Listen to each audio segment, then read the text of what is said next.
The Bond of Love by Kenneth Anderson.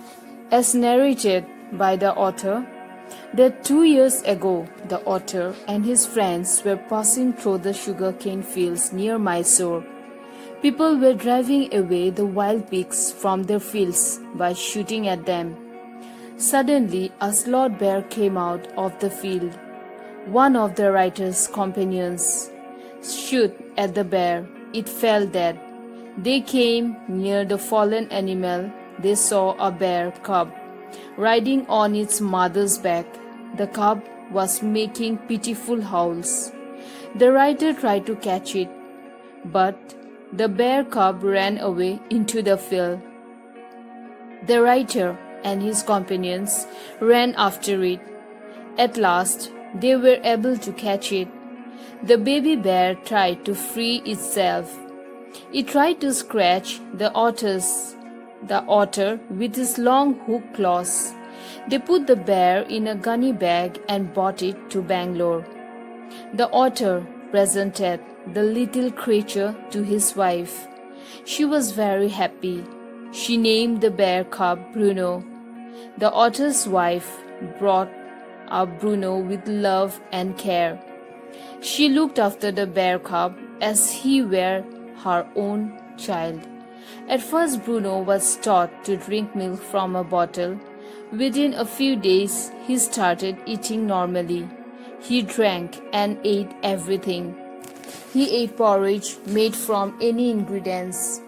He ate vegetables, fruits, nuts, meat, curry, and rice. He did not mind even condiments and chilies in the curry. He ate bread, eggs, chocolates, sweets, pudding, ice cream, etc. As for drink, he drank milk, tea, coffee, lime juice, aerated water, beer, and other things.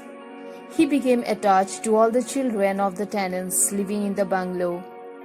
He spent time playing, running into the kitchen, and going to sleep in the beds of the author and his wife.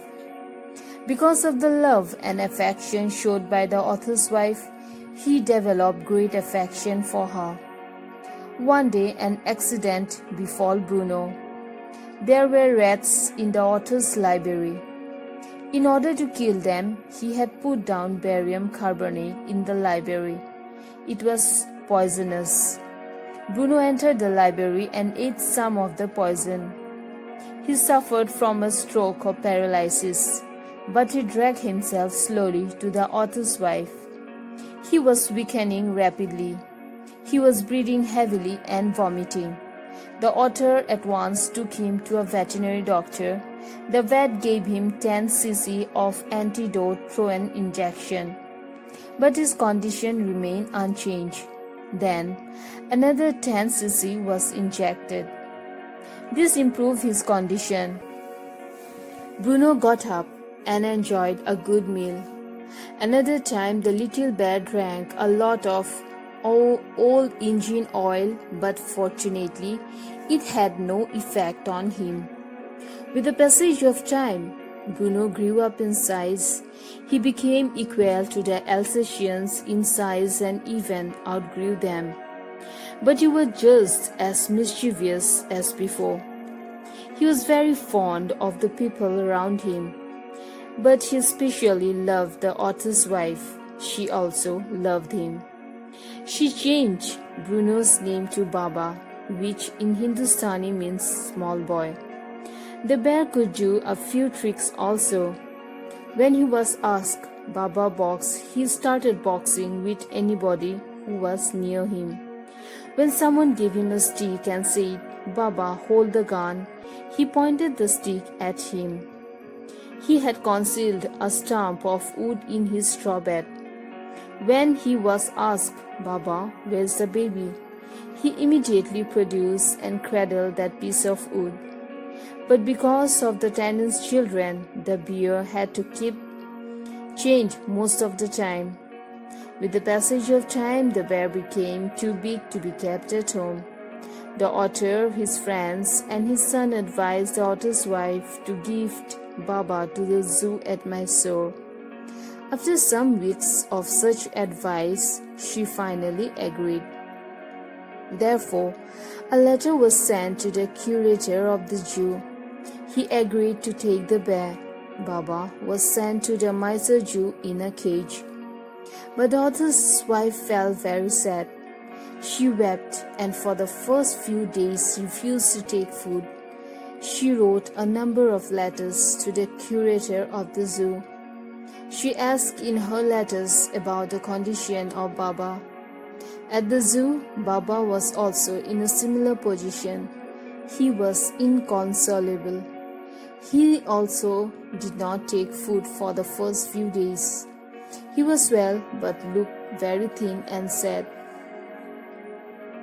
The otter's wife was very sad at her separation from the bear. For 3 months, the otter restrained her from visiting Mysore. At last, he took his wife to Mysore Zoo to meet Baba. The otter and his friends had guessed that the bear would not recognize her after 3 months.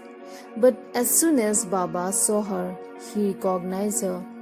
He cried with happiness. She ran up to him and patted him. He stood up on his head in delight. For the next 3 hours, she did not leave the cage.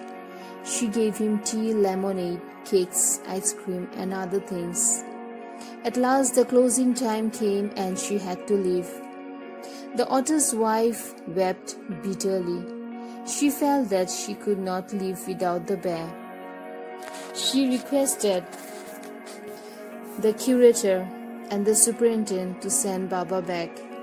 He was a kind man, he consented, and Baba was brought back to the author's home. At home, an island was made for Baba.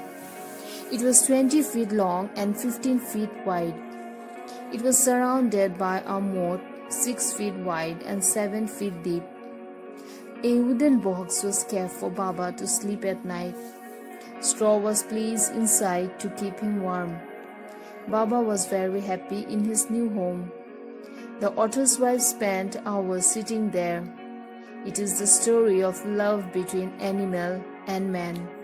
It shows that animals also have a sense of love, affection, and loyalty towards human beings. Thank you.